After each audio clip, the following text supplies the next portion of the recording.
Hey YouTube, this is MegaManny009. I wanted to show you guys my 80 amp inverter that I got from Harbor Freight. You can see here that I'm mounted it on this cart here, and I got an argon bottle because I have a TIG attachment with this. But today I'm only going to show you the 80 amp arc, and I'm not going to do the TIG. I'll do the TIG in another video. But this is the setup that I have here. I got the small argon bottle for now for when I start TIGging. Then I made a little box here for the 80 amp inverter, and I bought this little container here to store my my rods and all that stuff. And then I got a little hook over here to hold some of my cords. And then you can see here, this is the TIG, the argon hoses and stuff. And then the connectors, I actually bought new connectors from Airgas, and I bought an extension cord. So now my ground and my electrode holder got 12-foot extension, and this is an electrode holder I got from Harbor Freight too, and I got the ground clamp from Harbor Freight too, and I just wired everything together. So it was a small little upgrade. But let me show you the part number for the connector for Airgas. And this is the part number right here, and you can see that. So that's the part number for Airgas little connector for these 80 amp inverters, and this is how they actually look right there. Let's see if I can show you. It's the same basic connector, it's just, you know, it's a name brand basically. And then I'm gonna basically just run like a rod real quick. The best rods for these type of inverters are these smaller ones right here, and this one is a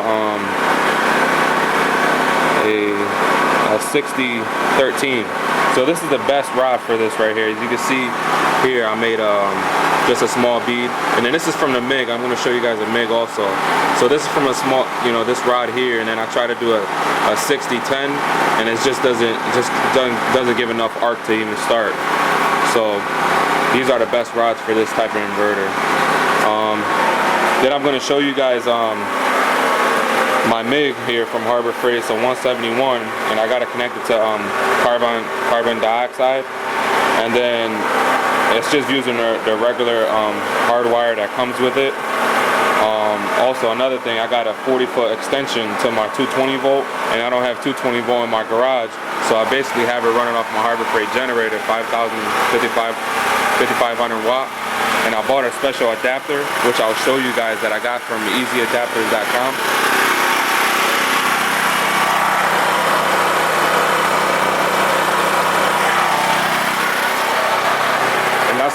That's how I do MIG in my garage here. So, but first, let me show you guys how this 60-13 runs with this Harbor Freight 80 amp.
And you can see here, I just did this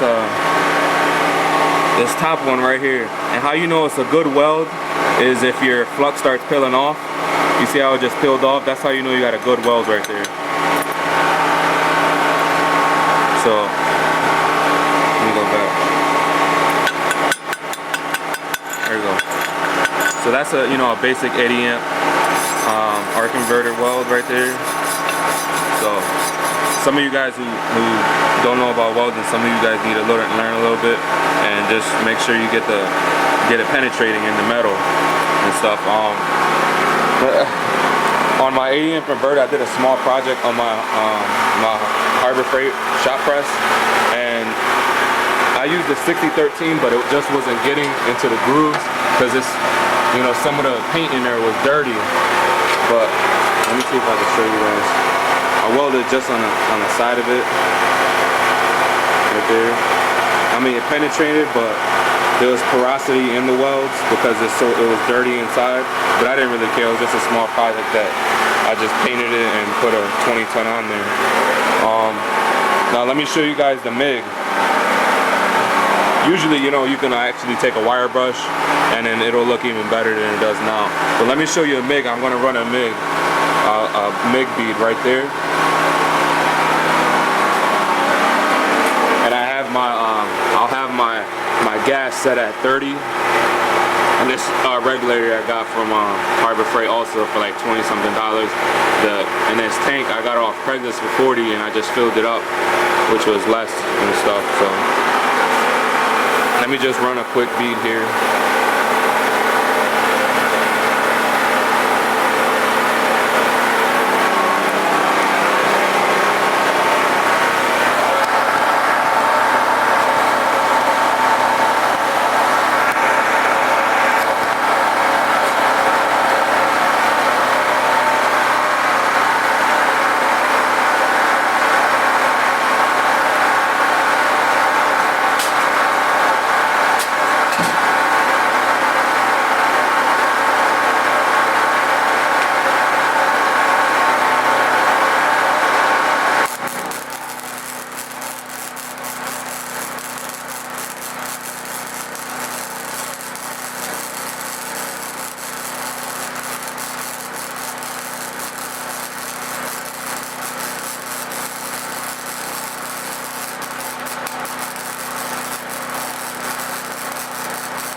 You can see there on the bottom right there, that's how you know, if you clean it up with a wire wheel on the grinder, this thing will probably be shiny, but it's just, I don't have my wire wheel running right now. But this is a bead right there, and it's actually penetrating, as you can see inside.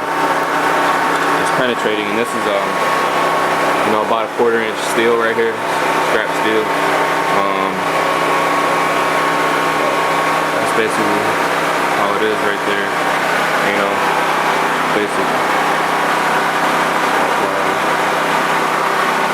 But again, this is running off a generator, so I may not be getting complete power usage, but it's enough to, you know, to fabricate whatever I need to do in here. But so this is my setup here. Harbor Freight card, and this is my TIG attachment, 80 amp inverter here. Alright, stay tuned for future videos, because then I'll show you how some TIGging is done with this and scratch start.